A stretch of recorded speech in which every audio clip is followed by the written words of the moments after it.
Mbak Alia dan Pak Hari ini. Gimana Waalaikumsalam. hari ini? Kata orang kalau nanya kabar basi banget. Pasti jawabnya baik, gitu, sehat. Gimana perasaan hari ini, Ya kita Alia? kita baik-baiklah. Baik-baik.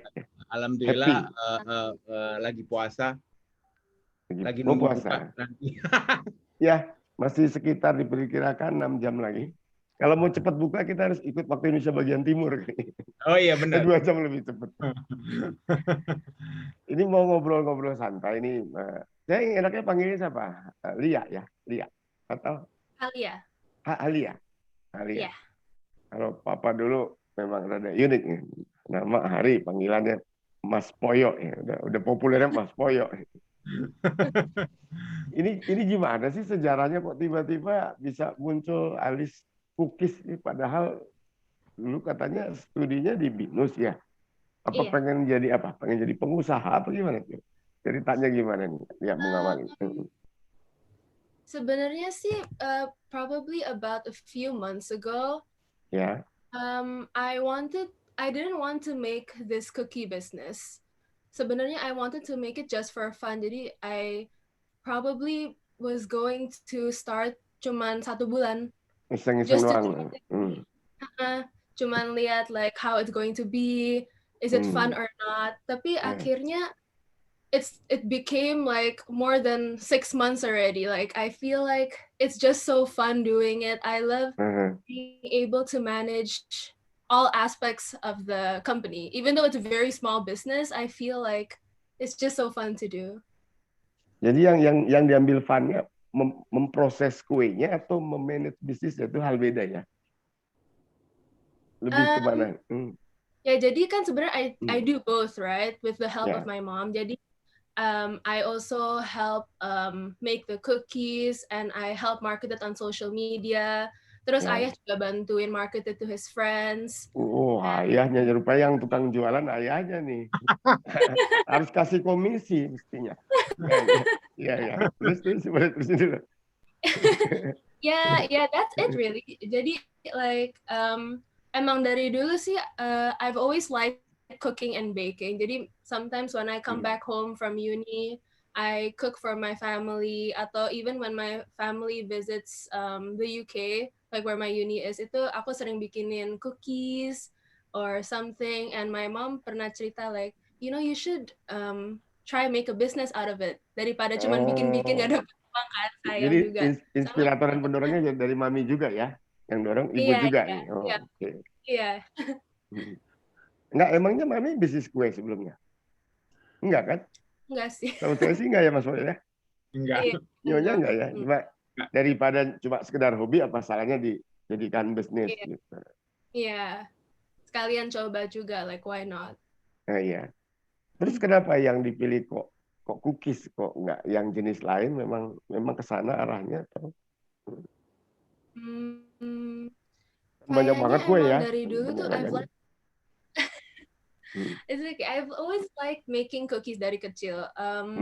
But recently I think veganism tuh in Indonesia tuh mulai naik banget. Like I've seen so many vegan companies kayak mulai sell a lot of healthy food gitu. Yeah. Terus I became interested and I saw a video online that showed like how to make vegan cookies. Terus I saw that video and I started to try and modify the recipe. Jadi it's my own recipe. And ever since then itu like whenever ayah or ibu visits the UK tuh I've always made that recipe. Jadi every time tuh I made it and I brought it to them. Jadi I tried making it my own recipe and akhirnya it worked and I liked it. So yeah. Oh, itu hati-hati, nggak boleh kecolong orang resepnya ya, resep rahasianya. Nah dulu kan di belakang Lia ini kan ada ayah ya, ada ibu juga, ada manggilnya apa tadi, papa ya? Ayah. Oh ayah dan bunda atau ayah. Ayah ibu. Ayah ibu. Indonesia sekali ya. Oke. Apa terus yang menurut Lia? Alia ya. Alia ya. Iya. Alia. Menurut Alia, papa dukung apa nih? Mama dukung apa? Sekarang ini bukannya biasanya orang tua ini kan pada umumnya, kamu kan kuliah nih, harusnya selesaiin tuh kuliahnya dulu, terus nanti ambil kerja kantoran gitu. Ini kan kita kayak pindah kuadran gitu ya.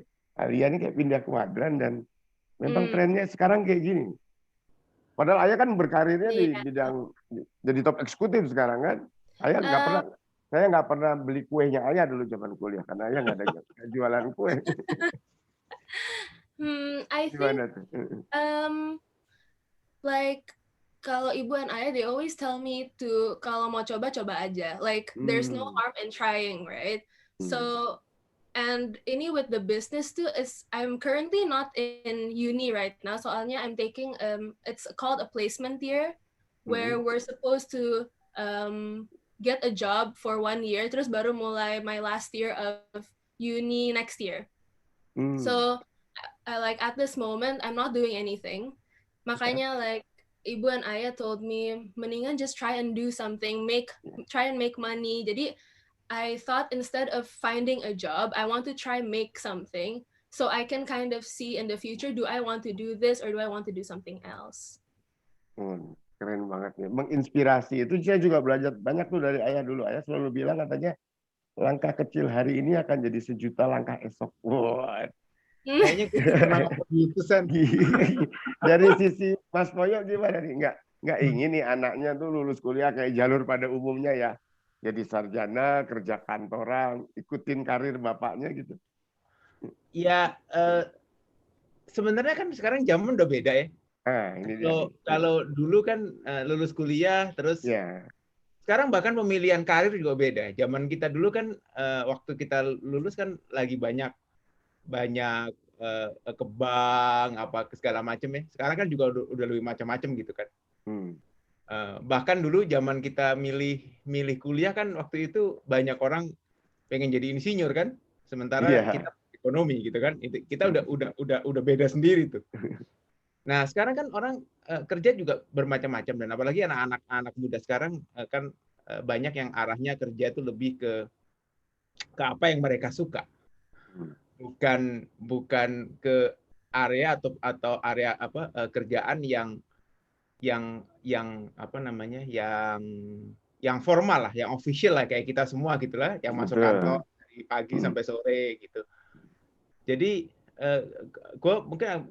gue selalu bilang sama anak gue ya cari aja yang paling bagus adalah sesuai dengan latar belakang sekolahnya ya kan, karena kalau akhirnya kan kalau sekolahnya ekonomi masa mau jadi ahli mesin kan susah juga kan. Meskipun ada juga sih. Banyak yang belok ya.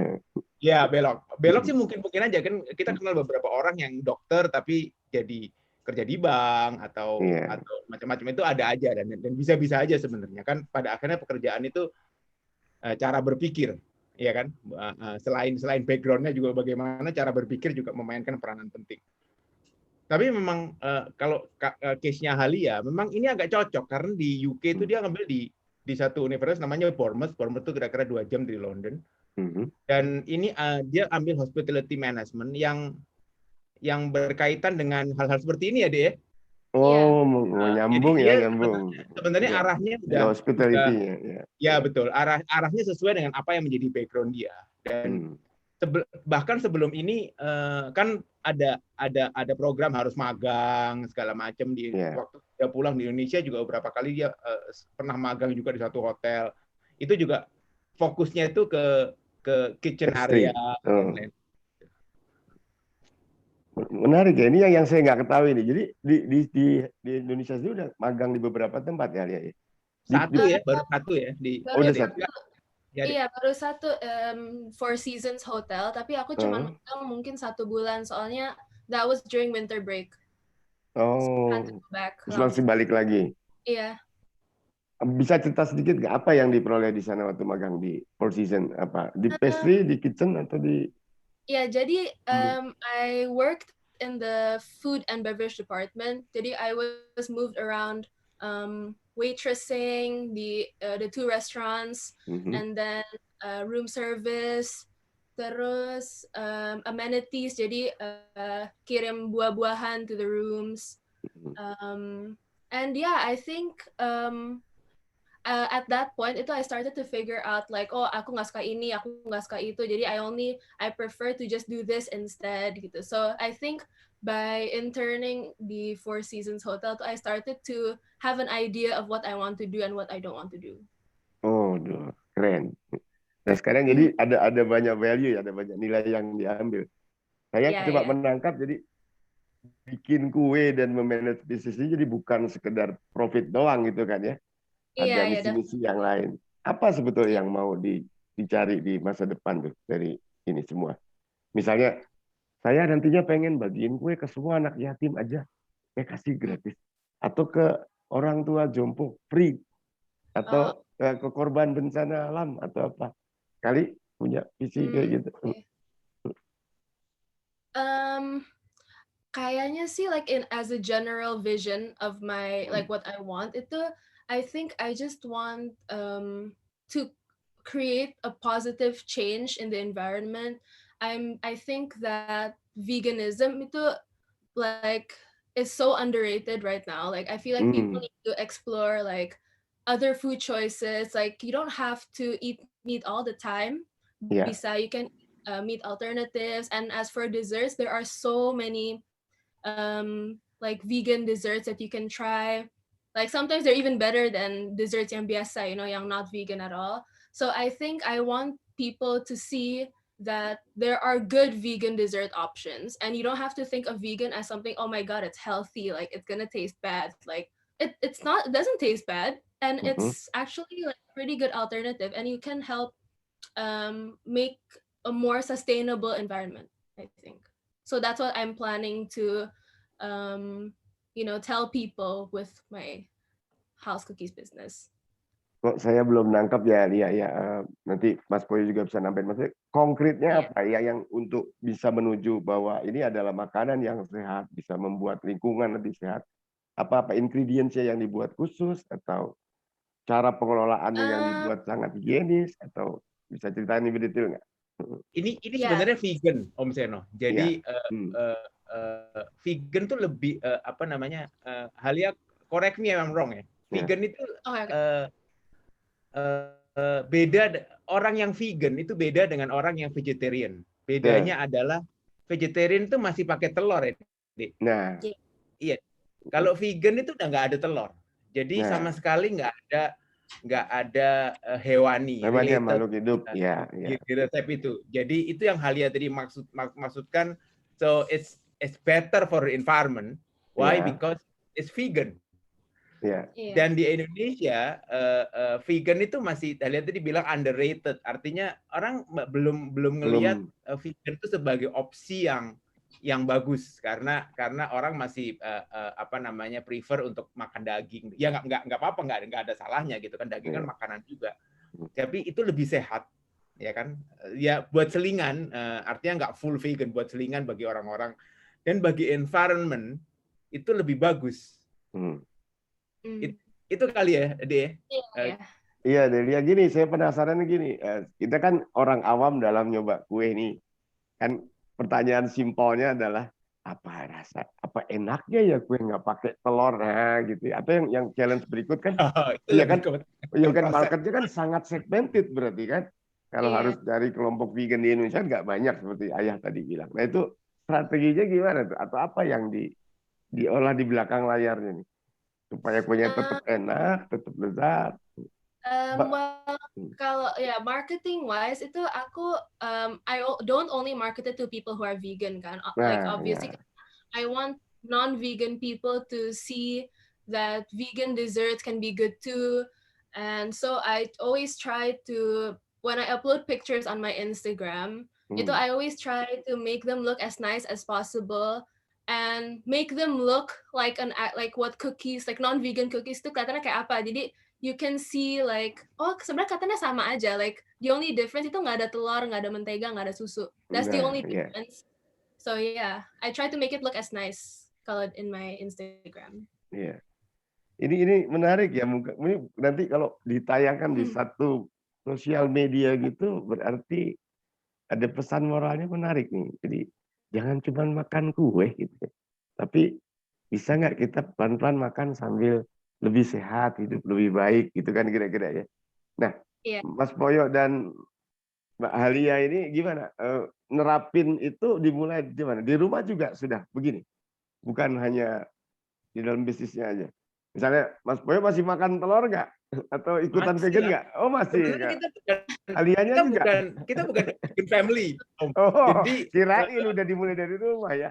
Atau Halianya yang udah nggak makan telur nih. ya, sebenarnya ini Ya. suatu kan pada banyak orang kalau kita mau menyampaikan sesuatu pesan Ya. itu ya kita sudah meng-apply itu buat diri sendiri. Ini nggak kayak begitu sebenarnya karena kita sekeluarga itu nggak ada yang vegan, kita makan seperti biasa aja. Nah, tapi nah itu ada gimana deh? Semangat nih, ayo coba.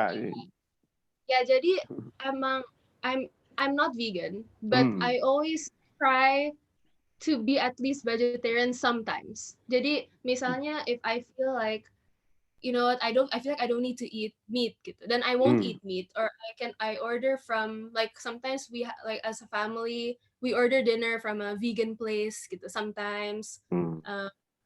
But yeah, I think at least I feel like people should at least try and incorporate just a little bit of vegan or vegetarian in life gitu, just to try, you know, and see it's not so bad. Iya, iya. Memang harus dimulai dari langkah kecil dulu ya. Jadi di rumah sebenarnya belum vegan banget nih ya. Masih telur. Saya sendiri juga jujur kalau nggak makan telur rasanya gimana ya? Belum terpanggil untuk jadi vegan. Jadi vegetariannya aja belum, masih doyan daging. Kita ya Mas Roy ya. Masih doyan sop kambing lah ya. Baik. Jadi sebetulnya kita kembali lagi ke cookiesnya nih. Kalau saat ini nih, Alia bisa cerita nggak, kalau boleh dibocorin nih ke publik, udah seberapa luas marketnya, berapa banyak omsetnya, jenis apa yang didapat dari bisnis itu, coba bisa cerita lebih jauh nggak? Okay, jadi if I'm being honest, sebenarnya I never really look at my business like monetarily. Jadi itu I've never seen kayak, oh my god, aku tuh I need to reach this much gitu to satisfy me. I've always seen it more of like, because I feel like I'm more of a process oriented person. Jadi itu I think more about the process than the outcome, because I feel ini my opinion sih, tapi I feel like if I view everything kayak I have to achieve this much by numbers, I feel like I'll never be satisfied. Jadi I've always done things like, okay, you know what, I can learn from my mistakes. I can just do this. If something goes wrong, I can learn from it. And so yeah, I've always thought like, I've never thought like I need to achieve this much number gitu. Ya, saya takut salah nyimpulkan nih. Jadi apa yang Alia jalankan lebih kepada just follow the water flow atau gimana? Lebih ya gitu ya. Itu. Ini emang Mas Boyo agak beda ya, gaya milenial sekarang tuh mereka apa sih? Package-nya kelihatan santai, tapi dalamnya serius. Itu yang beda sama kita kan. Kita kalau serius bener kan ya. Di perpustakaan 2 jam bener ya, Pak Boyo rajin di perpustakaan. Saya dulu nongkrongnya di taman nih. Ini bocoran dulu nih Alia biar selingan ya. Dulu kami di organisasi yang sama, Mbak Alia nih, namanya Himacas. Cuma beda persepsi kalau di organisasinya Papa dulu, Ayah, Himacasnya adalah Himpunan Mahasiswa Calon Sarjana. Kalau di saya adalah Himpunan Mahasiswa Cacat Skripsi, karena skripsinya nggak selesai-selesai. Jadi dulu kita terlalu banyak salingan kegiatan kampus dan sebagainya. Nah, jadi balik yang ke tadi tuh, menarik nih, Mas Poyo ada tanggapan apa? Dia kan beda ya gaya milenial ya. Memang beda, tapi kalau menurut gua di antara berbagai macam generasi ini ada satu benang merah yang sama menurut gua ya. Bedanya adalah seperti yang Om Seno tadi lihat, memang anak sekarang lebih ikutin arus aja gitu kan, nggak ada apa harus target segala macam. Tapi gua rasa juga kalau di case Hals Cookies ini kan memang masih dalam tahap industri rumahan. Artinya seperti tadi Halia cerita, dia sebenarnya menggunakan ini awalnya sebagai isi waktu. ya kan? Kebetulan karena memang tahun ketiga mesti kerja lah, nanti tahun keempat balik lagi sekolah. Dan kebetulan juga alhamdulillah si bisnis cookiesnya ini bisa dianggap sebagai, jadi dapat ini juga gitu, dapat apa gue nggak tahu namanya, dapat nilai juga di sekolahnya karena sekolahnya tahu bahwa tahun ketiga ini kan dan gara-gara COVID-19 ini kan nyari kerja juga nggak gampang kan. Betul. Jadi ini dianggap bagian dari pekerjaan lah yang bisa sekali lagi karena sekolahnya sebenarnya inline kan, karena background sekolahnya background jurusannya mirip ini. Jadi itu bisa digunakan. Kalau dari segi ya karena itu memang masih industri rumah dan industri yang kecil. Memang dan ini untuk mengisi waktu lah, meskipun pada akhirnya alhamdulillah lumayan jadi besar gitu kan. Yeah. Memang gue lihat juga Halia belum terlalu untuk mengarah ini harus sampai ke posisi ini sebesar ini dan lain-lain. Di mana nggak apa-apa gitu kan.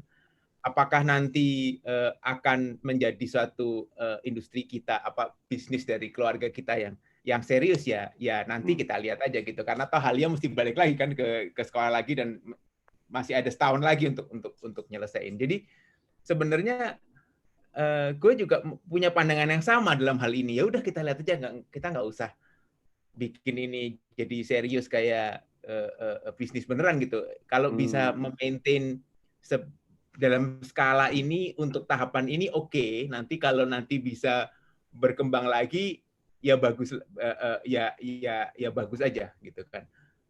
Gue tadi ngomong mengenai benang merah karena mungkin itu juga di DNA ya, karena gue juga sebenarnya nggak punya target apa-apa Om Seno dalam kehidupan ini. Gue ikutin aja arus lulus kerja di sini, nanti kalau ditunjukin ada kerjaan baru yang lebih bagus ya pindah dan seterusnya gitu. Gue nggak pernah berpikir bahwa nanti tahun ini harus jadi ini, tahun ini harus kerja di perusahaan ini, tahun ini nggak pernah ada kayak begitu.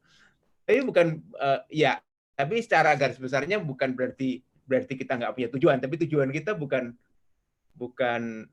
karirnya harus nyampe ke sini gitu. Itu nggak pernah ada tujuan kayak begitu. Tujuannya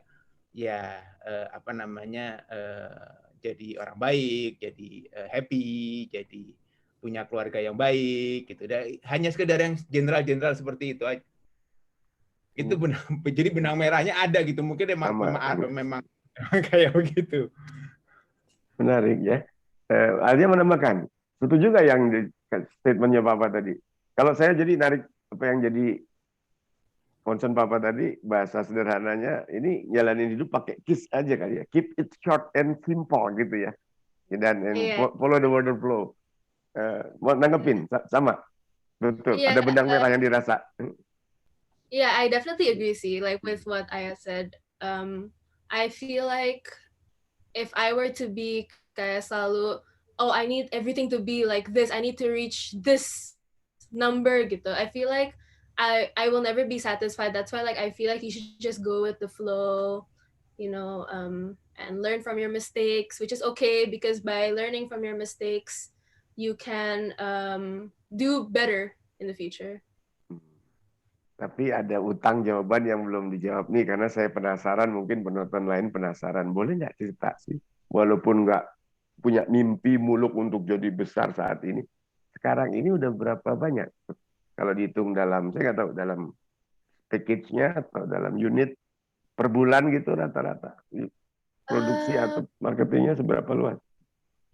Mungkin like on a good month ya. Kalau a good month, maybe a month ada more than bukan rahasia perusahaan kan ini? Iya. Maybe like kalau a month tuh maybe there's about 15 orang mungkin yang order. Okay. And kalau cookies I'm not too sure how to calculate, tapi kalau misalnya like Christmas waktu itu there were a lot of orders, jadi itu mungkin ada that month mungkin 20 sampai 30 orang tuh ada in the month of December. which I think is not bad. Tapi like on a regular day, a month probably ada 5 to 10 lah, maybe like 7 to 10 somewhere there on an okay month. So yeah, aku kalau hitung cookies I'm not too sure, tapi kalau people ya that's how much kira-kira. Nah, berarti ini ada ancaman buat ayah nih. Ancamannya adalah ini kan mau Lebaran ya. Jadi ancamannya tiba-tiba omsetnya melonjak, ayah harus bantu-bantu ngebungkusin kue. Canda Mas Poyo. Tapi ya kan ayah terlibat langsung nggak ke dalam dukungan itunya gitu? Atau sendirian bener-bener? Atau punya tim? Kalau hands onnya sih ayah enggak, ayah always busy ya, ayah atau gerecokin di dapur malah nyicipin terus ya. Biasanya orang ayah gitu kan, enak nih gitu ya, semuanya gitu, my whole family is like that, my sister ya kan? juga Ya, main comot-comot ya biasa tuh. Iya. Ayah helps more with the marketing sebenarnya. Ayah helps tell his friends kayak oh ada promo ini, ada promo itu. So yeah, Ayah does most of that one. Oke, jadi dia bantu personal sellingnya. Iya. Ayah bisa jadi center of influence. Nanti jangan-jangan udah balik ke London, balik lagi ke Jakarta, pengen go public, Ayah udah siap dukung tuh. Alas cookiesnya go public. Alia, kita bicara agak berat dikit boleh nggak? Sedikit aja. Yeah. Ini kan Indonesia sedang musibah ya pandemi, bencana gitu. Dan di dalam percakapan kita tadi tersirat unsur kemuliaan sebenarnya dari house cookies ini. Ada nggak pikiran-pikiran gitu untuk berbuat sesuatu kepada mereka yang hubungan dengan bisnis yang dijalani, hubungan dengan hospitality management tadi? Ya itu tidak apa mau produksi kue mau saya antar ke korban banjir misalnya ya, atau apa ada pemikiran gitu nggak kira-kira gitu? Kalau ada pasti teman-teman ayah di kampus mau bantu tuh yang begitu-begitu. Iya Pas Poyo ya, teman-teman kita di FPU ini luar biasa loh soal sikap bantuannya tuh. Begitu ada sesuatu, seret cepet. Ada nggak pikiran gitu, Alia? I think I've thought about kayak donating a few of my, jadi misalnya if someone wants to buy this much cookies, nanti this much itu akan didonate gitu. Tapi I don't think I found a charity yang mau aku donate. Jadi I haven't found one yet. So yeah, tapi I think in the future definitely, especially during a busy month, itu pasti like I need to find one that I can donate to. Itu definitely. Setuju ya, Mas? Papa Poyo setuju juga dong. Apa yang bisa disupport kalau Alia mau kasih donasi ke banyak segmen nih, ke banyak lapisan? Intinya tuh gini, intinya tuh gue diajarin sama nyokap gue nih dari ibu. Apa namanya? Kalau ada air jatuh di tangan. Ada air jatuh di tangan, itu nggak akan semua kita bisa tampung ya. Kita tampung, pasti ada yang keluar. Jadi prinsipnya kayak begitu. Jadi intinya adalah semua rezeki dari apapun itu ada yang menjadi hak orang lain, ya kan? Jadi apa namanya? Halia benar. Jadi memang dan itu sebenarnya udah kita secara keluarga aplikasikan. Bukan hanya di masalah cookies, tapi di hal lain juga gitu loh. Nah, jadi, tapi benar kata Halia untuk masalah cookies itu selama ini memang kita masih bekerja berdasarkan order, ya kan? Kalau ada order bikin. Jadi ini bukan kita bikin terus dijual, enggak. Tapi dijual berdasarkan order. Kalau ada order dijual, kalau enggak ya kita nggak bikin gitu kan. Tapi memang kita mesti pikirkan dalam kedepannya bagaimana untuk bisa sejalan dengan prinsip air di tangan tadi gitu, Om Seno. Luar biasa. Jadi tetap 2,5%-nya ngalir lah ya. Ya pasti, karena idenya kan nyokap bokap gue itu sangat Javanis ya, yang melihat sebuahnya dari segi orang Jawa gitu kan. Jadi ya itu air yang jatuh di tangan itu pasti akan tumpah. Nah tumpah itu mesti ada yang nampung kan, karena kalau enggak itu jadi tumpahan itu percuma, cuma jatuh ke tanah. Tapi kalau kita taruh ember, kan tumpahan itu jatuh ke ember dan bisa buat minum orang banyak. gitu kan. Iya. Wah, ini filosofinya harus ditiru nih, harus Mantap ya diterapkan. filosofinya. Iya. Iya, habis kan sekeliling ya. Saya kan tinggal di Depok, di Margonda itu jalan utama tuh. Setiap bulan Ramadan ini banyak orang-orang megang karung-karung itu. Ya memang untuk dapat pengasihan dari orang-orang yang lebih mampu. Baiklah, ini hal-hal yang sedikit spiritual karena ini kan di bulan Ramadan juga nih. Ada satu contoh ya, Coba. ini berkaitan dengan lukis juga gitu. Hmm. Dan itu bagi kita sebenarnya berkaitan juga dengan apa namanya dengan filosofi tangan dengan air tadi gitu. Mungkin beberapa bulan yang lalu Halia jual ada kirim cookies ke Surabaya, ya kan? Ke Surabaya gitu. Dan pesannya cukup banyak gitu kan. Kalau nggak salah ada dua pengiriman, per pengiriman tuh 40 cookies karena ada beberapa macam jenis ya, 40 cookies. Kalau dengan 40 kontainer, 40 potong cookies. Oh, dengan 40 kontainer nggak bercanda. 40 potong cookies, oke. Iya. Surabaya. Jadi di dua tahap. Tahap pertama jalan. Di tahap kedua itu si customer nih nanya, gue belum terima nih cookiesnya. Padahal udah cukup malam gitu kan. Padahal kita udah kirim semestinya sekitar siang sore itu sebenarnya udah diterima. Ternyata ada kejadian bahwa itu kan dikirim, gue nggak tahu pakai apa gitu, lupa waktu itu kan ada mas-mas Gojeknya yang nganter dari Surabaya itu ke tempatnya kan ya. Ternyata itu jatuh. Oh, kuenya jatuh. Jadi kue yang naik motor itu kuenya jatuh, ya kan? Sehingga begitu jatuh itu ada orang yang mungut kan. Ini apa nih? Iya, betul. Ada orang yang mungut dan kemudian kebetulan ada nomor teleponnya yang memesan sehingga dia di telepon nggak diangkat mungkin juga handphone kan yang terima telepon dari siapa sih, gue nggak kenal, gue nggak angkat gitu. Tapi akhirnya mereka berkomunikasi bahwa itu kue jatuh dan saya temukan ini mesti diantar kemana gitu kan. Nah sehingga akhirnya yang pemesan tuh bilang, oh ya udah kalau sudah ditemuin ya udah nggak apa-apa buat yang aja. Ya buat ibu-ibu aja, dan ibu-ibu itu cuma pedagang di pinggir jalan gitu loh. Dan jujur sekali jadi dia nggak makan tapi dia usaha terus menelpon si orang yang pesan kue itu. Jadi itu kan sebenarnya agak inline ya dengan prinsip itu. Jadi ada ternyata yang meskipun ini bukan air, ini kue nih, ada kue yang jadi hak orang lain sebenarnya. Tetapi karena satu dan lain hal itu tiba-tiba tumpah dari tangan. Dan ternyata bisa dipergunakan atau bisa dikonsumsi oleh orang lain juga gitu. Jadi kebetulan aja tanpa kita berpikir seperti itu mengatakan bahwa itu nggak bisa kita kontrol. Itu air tuh, air yang tumpah dari tangan. Luar biasa ya.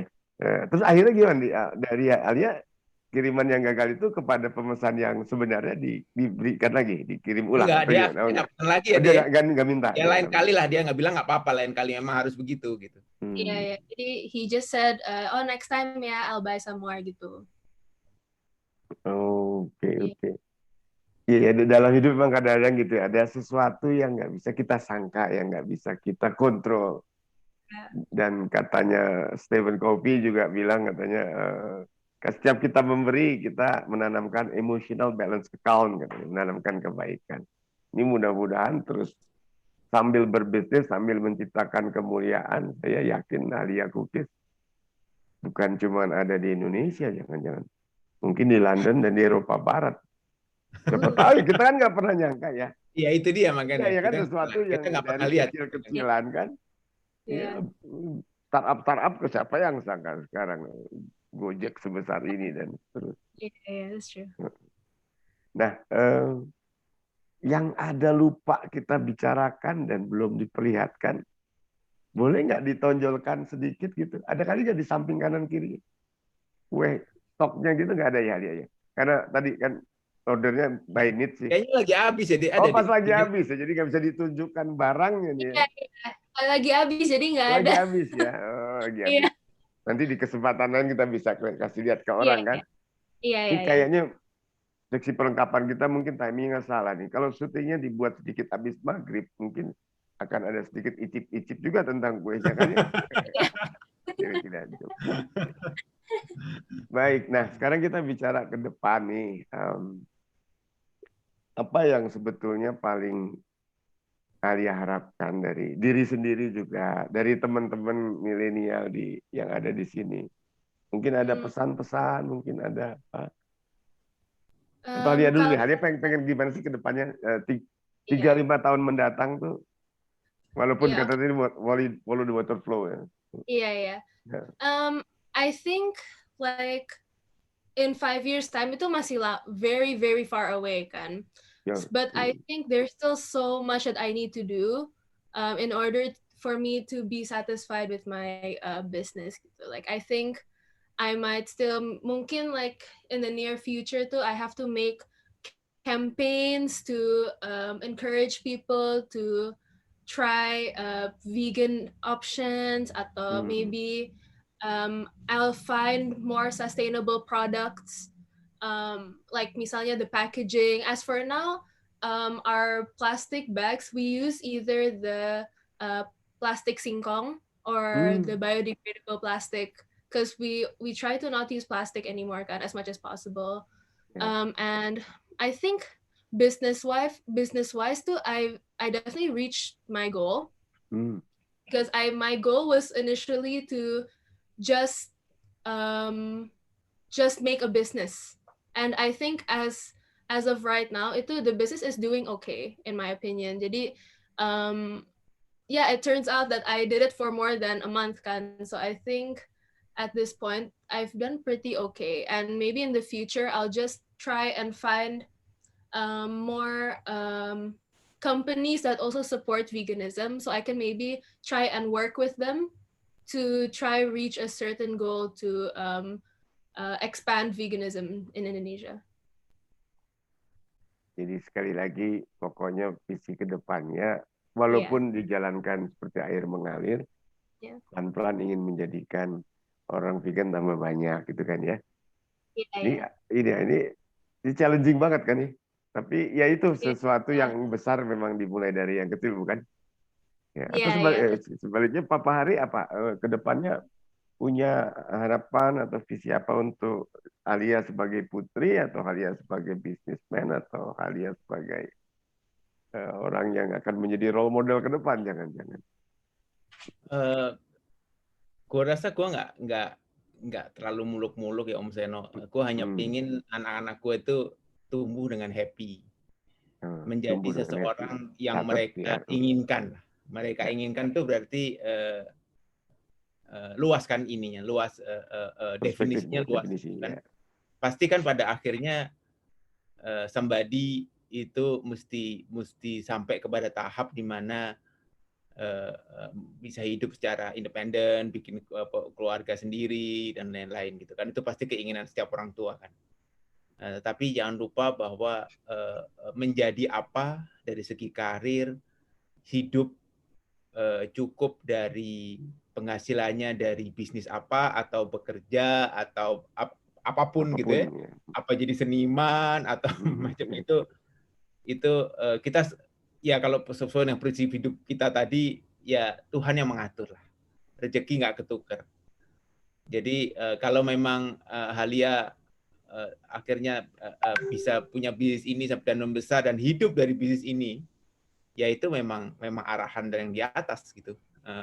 Misalnya bisnis ini menjadi bisnis rumahan saja seperti ini, dan kemudian Halia punya karir lain, ya itu juga rezeki yang ditunjukkan nama yang di atas. Tapi kalau memang ini udah mulai basicnya udah mulai bagus, kalau ini memang berkembang, ya harapan kita semua ini menjadi besar. Tapi kan manusia bisa ingin sesuatu, tapi Tuhan yang menentukan kan. Jadi nanti kita lihat aja bagaimana. Wah, ini mudah-mudahan banyak yang dengar, banyak yang lihat kalau udah ditayangkan di sosial media nih. Jadi saya jadi banyak dari pelajaran ya dari Papa Poyo dan Mbak Halia nih, bahwa tidak selalu jejak keberhasilan orang tua harus diikuti oleh putra atau putrinya kan ya. Jadi statement bahwa like father like son itu bisa kita langgar dikit lah kira-kira ya kan. Ayahnya sukses berkarir, anaknya sukses berbisnis, sah-sah saja. Yang penting tadi apa? Anak dapat kebahagiaan terhadap apa yang dia kerjakan dan dia bangun. Yang penting kan itu sebenarnya Om Seno. Iya, iya betul, betul. Yang penting adalah kita bisa hidup dengan bahagia. Kan kalau hidup kita misalnya kita dianggap sukses misalnya nih, atau kaya raya misalnya. Misalnya. Tapi kita stres, kita tidur susah, makan nggak enak, nggak bisa ketawa-ketawa tiap hari, gitu kan apa gunanya gitu kan? Yang penting kan sebenarnya hidup dengan senang, atau bahasa formalnya hidup dengan bahagia lah. Itu yang kita tuju semua kan. Dan bahagia itu kan relatif. Dalam kondisi apapun, sepanjang kita bisa bahagia itu udah cukup menjadi goal kehidupan lah. Atau pagi hari apa? Definisi bahagia itu apa? What is happiness itu apa? Coba. I think that's such a big question. I think happiness is like anything that makes your heart so full gitu. So I think if something makes you feel like apa ya, like so super satisfied gitu, then I think that's what you have to do. That's why like I feel especially with a lot of people making small businesses right now, I love seeing it gitu. Like even though it's something that I wouldn't usually do, like misalnya someone making skincare atau something simple gitu. Like I feel like people, if it makes you happy, then just do it. Because kayak it's never too early or too late to do something. Because if that's what you want to do, then that's what you want to do, you know. Yeah, so happiness is simple. Jadi di mindset yang penting apa yang ada di pikiran. Iya, kalau mau sedikit nostalgia tuh Mas Poyo, saya sama Om Jani itu dulu suka jadi seksi perlengkapan kegiatan camping kan. Perkemahan kekerabatan mahasiswa. Happiness tuh coba bisa begini. Habis diriin tenda peleton capek-capek, hujan gede, Indomie tinggal dikit, satu Indomie dibagi 2 aja di gunung udah happy banget. Karena apa? Karena susah nyari terus turun gunung kan. Jadi ukurannya relatif kan? Relatif ya. Nggak ada satu definisi yang precise gitu ya. Oh begini gitu nggak, itu relatif semuanya. Betul, setuju sama Alia dan Mas Moyo. Happiness, tiap orang happiness-nya beda-beda ya. Beda. Ya. Dan nggak ada yang salah, bukan satu definisi salah yang lain benar gitu. Itu relatif, tiap orang punya, karena punya derajat atau persepsi kebahagiaan yang beda-beda dan sah-sah saja sebenarnya. Betul. Mungkin juga buat beberapa orang happiness adalah 5 menit lagi menjelang beduk maghrib dan sudah ada kolak yang siap disantap. Nah, itu untuk berbuka juga happiness juga kan? Contoh, karena nggak semua orang punya kesenangan seperti itu kan. Ada yang barangkali nggak, mohon maaf, barangkali mau puasa masih mikir mau makan apa gitu. Tapi kan kita udah. Jadi happiness itu beda-beda lah. Beda-beda. Oke. Baik, ini menuju ke penutupan diskusi kita nih, udah banyak sekali ya, panjang lebar, banyak pesan moral yang saya peroleh juga. Bagaimana visi itu bisa dibangun walaupun just follow the water flow. Filosofi tentang air tadi luar biasa dari Mas Poyo. Ada pesan apa terakhir menutup diskusi kita dari Halia dulu kali kepada kita semua, kepada diri sendiri, supaya hidup lebih semangat, hidup lebih happy dan seterusnya. Silakan. Yeah, I think like I've mentioned before, I think if you want to do something, you just have like just do it if you want to do it. Like if someone tries and stop you, kayak, no, I don't think you should do it. Then I think you should just do what makes you happy. Like if you want to do it, then do what your mind tells you to do. Because like I think to create something, to innovate something, you need a good mindset. Like emang sometimes like it's luck gitu. Emang sometimes it's luck, like it happens sometimes kan. Tapi I just feel like if you go into something with a good mindset, then you never know what could happen. So yeah, that's for me. Absolutely agree. Kutip peribahasa Cina ada yang bagus tuh, dibilang kalau kita tidak pernah melempar dadu, kita nggak akan pernah dapat angka 6. You just try, ya kan? Just try, and then get a happiness, and then get a success. Mas Hari ada Yeah. pesan-pesan buat generasi kita atau juga buat pesan generasi berikutnya? Ini. Generasi kita udah pada tua, jadi ya pesannya Oh, nggak mungkin setuju, Mas. Ini nikmati harus hidup diinterap. aja lah. Nggak bisa, alias saya nggak terima, saya nggak terima. Yang dimaksud Mas Hari adalah usia biologis kita menua. Usia Oke. psikologis dan usia ergonomisnya enggak dong. Oh Tetap ya. semangatnya nggak mau kalah sama Alia. Tuh ya, tuh ya. Terusin. Oke, Protes jadi dulu. Ini masih tampang Oke. keren gini dibilang tua. Ya udah. Ya. Mungkin untuk yang pertama untuk mungkin generasi anak-anak kita ya, Harga dan lain-lain adalah bahwa opportunity itu ada di mana-mana. Mungkin sama seperti yang perumpamaan Om Seno bilang tentang lempar dadu. Kalau nggak dilempar ya kita nggak akan dapat 6 gitu kan. Peluang tuh ada di mana-mana gitu. Bisa kelihatan, bisa enggak, bisa kadang-kadang muncul, bisa mesti dicari. Tetapi ada satu waktu gue kuliah dulu sempat ada bilang dosen gue bilang opportunity doesn't knock your door twice. Jadi begitu ada opportunity, selama kita senang ya grab aja gitu. Kalau kita misalnya opportunity-nya kayaknya nggak sesuai ya udah nggak usah gitu. Misalnya ada opportunity ini Halia tiba-tiba karena punya background sekolah ada opportunity untuk bikin cookies jadi dijual ya di grab aja gitu. Apakah nanti berkembang apa enggak ya kita lihat nanti, namanya juga opportunity, kadang-kadang sukses kadang-kadang enggak kan. Tapi kalau kita nggak nyoba kayak lempar dadu lagi ya kita nggak tahu itu arahnya kemana dan apakah sukses apa enggak. Tapi misalnya ada opportunity tiba-tiba oh ini ada opportunity jadi pembaca puisi gitu misalnya. Ya mungkin kalau kita nggak suka baca puisi ya nggak usah diambil gitu, belum tentu cocok sama kita. Jadi tapi itu banyak dan kita bisa seleksi mana yang cocok dengan kita. Tapi yang penting adalah setelah diseleksi dipilih untuk diterusin dan ditekuni gitu. Gue pernah baca juga siapa yang ngomong ya, gue lupa. Kalau nggak salah Bob Sadino kali ya, gue lupa ya. Gue pernah baca di mana business person itu adalah yang melakukan bisnis. Kalau hanya mikir, dia bukan business person gitu.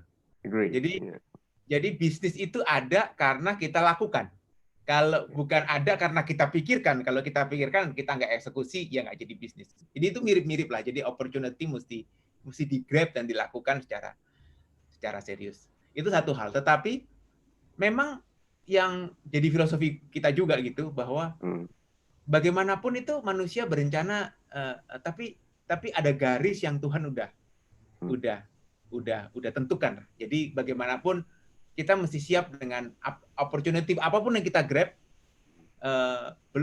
Itu juga belum tentu menjadi kisah sukses karena barangkali ada jalan lain yang di atas yang Maha Kuasa menunjukkan kita. Tapi kalau kita tidak mencoba, kan bisa saja yang opportunity grab itu emang jalan yang beliau tunjukkan gitu. Udah ditunjukkan kok kita malah nggak ambil gitu kan. Itu kita nggak pernah tahu. Jadi intinya adalah grab sebanyak-banyaknya yang kita mampu dan kita senang, tapi tetap tujuan akhirnya adalah selain terus bertakwa dan pikir bahwa kalau nggak berhasil ya memang bukan begitu takdirnya, bukan arahan dari yang di atas, tapi arahnya adalah pasti kalau menurut gue yang penting kita bisa hidup dengan bahagia dengan apa yang kita lakukan, itu yang penting. Gitu aja mungkin arahan. Kalau pandangan dari gue. Kalau misalnya terhadap umur kita ya udah Om Seno seperti tadi bilang, ya kita nikmati hidup aja lah, ketawa-ketawa, bercanda-bercanda. Iya. Sehat, yang penting bahagia, yang penting care sama teman-teman lain, saling support, saling perhatikan, itu udah lebih dari cukup. Ya, yang penting Alia jadi saksi ya, tetap ada ketidaksetujuan kita berdua soal kita dibilang menua tadi, itu secara biologis aja pasti. Yang dimaksud Ayah adalah secara biologis, secara psikologis tetap semangat. Iya, tadi yang Papa Hari bilang bahwa Bob Sadino, betul ya, Bob Sadino bilang apa? Itu Bob Sadino benar ya? Betul. Bisnis bukan untuk dipertanyakan, tapi dikerjakan. Dan Alia sudah membuktikan itu. Dimulai dari hal yang kecil dengan visi yang ada kemuliaan di dalamnya, kemudian ke depannya bisa berkembang yang tidak pernah kita duga nantinya. Kita jalani saja, yang penting ada kebahagiaan di dalamnya. Ini bincang-bincangnya menarik sekali. mudah-mudahan ini bukan hanya sekali dan terakhir ya kalau nggak keberatan. Jadi kalau kapan-kapan kita undang lagi, jangan-jangan Yeah. kita bisa Zoom dari apa kotanya lupa saya tadi berapa jam dari London? Bournemouth 2 jam. Bournemouth 2 Yeah. jam. Kapan akan kembali ke sana? Semoga sih September if everything is okay. This year, September Iya. tahun ini.